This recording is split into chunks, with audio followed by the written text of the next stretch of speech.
Paul Finebaum is worried about Kentucky. Did you see it? Coach Mark Stoops, once seen as the architect of a historic turnaround for the Wildcats, now faces questions about his ability to keep the program competitive in the ever-challenging SEC. And who better to put those questions in the spotlight than Paul Finebaum, the respected SEC network analyst whose words carry weight both on and off the field. Finebaum, known for his candor and insight, was not shy about criticizing Kentucky's current situation, but he also acknowledged the legacy Stoops built over more than a decade at the helm of the program. The 2021 season, when the Wildcats achieved a 10-3 record, was a historic milestone. Not only did it mark the second time under Stoops that the team had posted double-digit wins, it also reinforced the idea that Kentucky could be more than a supporting player in college football's elite. However, since then, the program's trajectory has seemingly lost its way. The last two seasons, marked by consecutive 7-6 records and, most recently, a disappointing 4-8 in 2024, have raised questions about the sustainability of the Stoops-led project. What worries Finebaum most is not just the decline in athletic results, but the possibility that Kentucky could become irrelevant within the conference if that negative trend continues through 2025. In a landscape where smaller programs constantly struggle to avoid being swallowed up by giants like Alabama, Georgia, and LSU, relevance is a precious currency.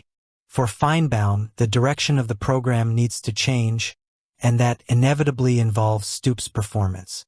He was emphatic in stating that, despite his historical support for the coach, the moment demands a significant turnaround. Patience, even for someone with Stoops' track record, has its limits. On the other hand, there are nuances to this discussion that make the situation even more complex. Andy Staples of On3 brought up a crucial point: the financial cost involved in a possible dismissal of Stoops. With a release clause valued at a staggering $37.5 million, an amount that would need to be paid within just 60 days of sending a formal notice, the decision to dismiss the coach would be extremely costly for Kentucky. That figure, in fact, exceeds even the amount the university would have to pay to terminate the contract of John Calipari, the iconic basketball coach who recently left Lexington to take over at Arkansas.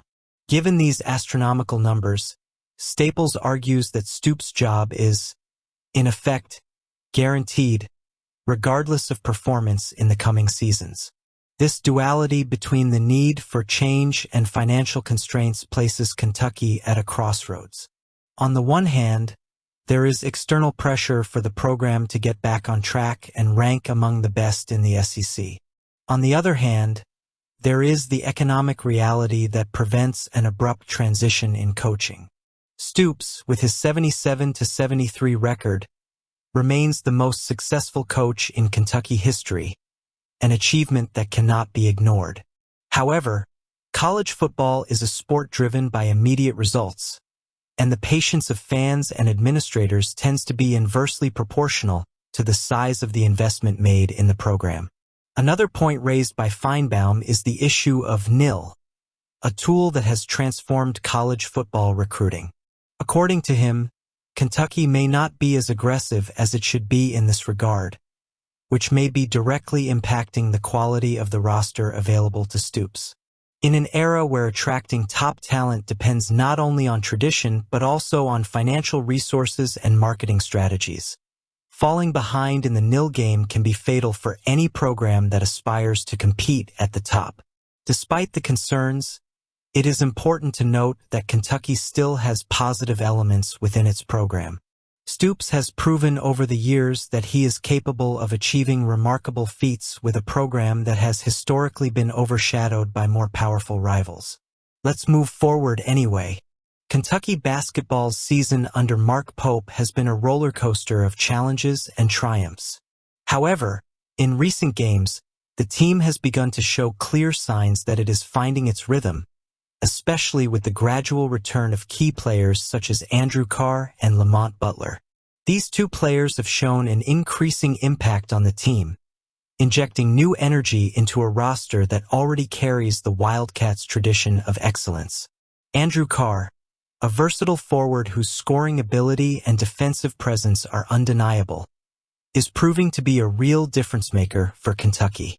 After a long period away due to injury, Carr seems to be returning to his best form precisely at the most crucial moment of the season. His performance in the victory over the Missouri Tigers was an example of this. An impressive double-double with 16 points, 12 rebounds, and 3 assists. More than just the numbers, Carr has shown a unique ability to influence the game on both ends of the floor, something few players can do consistently. He himself acknowledged in a post-game interview that he has come a long way since his recovery and that he is feeling great. That statement is music to the ears of Kentucky fans, who know how important he is to the team's ambitions. Carr is not just a player who shows up in isolated moments. He has been decisive in important games throughout the season. His 17 points against Duke and 19 against Gonzaga are clear examples of how he can elevate his team's level in high-caliber matchups. His ability to stretch the floor with consistent shots and his physical strength to dominate the paint make him a key player for the Wildcats. With the SEC tournament approaching, having Carr in full form is practically a guarantee that Kentucky will be better prepared to face tough opponents. In parallel with Carr's trajectory, the return of Lamont Butler has also been a determining factor in Kentucky's recent success. The experienced point guard has brought an extra dose of maturity and defensive intensity that the team needed.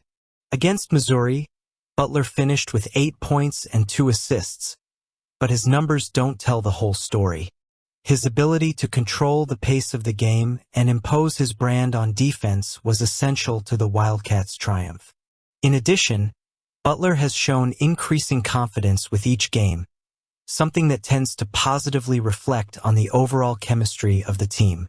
Players like him, who combine experience and leadership on the court, are invaluable in pressure moments, like the ones Kentucky will face in the coming weeks. The combined impact of Carr and Butler goes beyond individual statistics. Kentucky's roster depth is being strengthened by their contributions, allowing Mark Pope to explore different tactical combinations and keep his players fresh throughout games. This will be crucial in competitions like the SEC tournament and NCAA tournament, where the ability to adjust strategies and have reliable options on the bench can be the difference between advancing or prematurely falling. The continued improvement of these two players is a promising sign for the Wildcats, who now look more balanced and resilient than at any point this season. The timing of these comebacks is impossible to ignore. With the postseason just around the corner, Kentucky is starting to look like a team that can make a splash in March.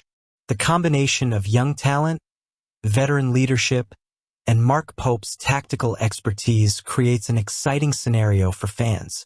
Carr and Butler are becoming key pieces of that puzzle, and their development will be closely watched by analysts and fans in the coming games. Kentucky basketball is finding its sweet spot at the right time. With Andrew Carr regaining his lethal form and Lamont Butler bringing stability and experience, the team appears ready to take on the challenges ahead. For the Wildcats, the message is clear. When all the pieces fall into place, few teams can match their potential. It remains to be seen how far this combination of talent and resilience can take them in this exciting final stretch of the season. I want to hear your thoughts.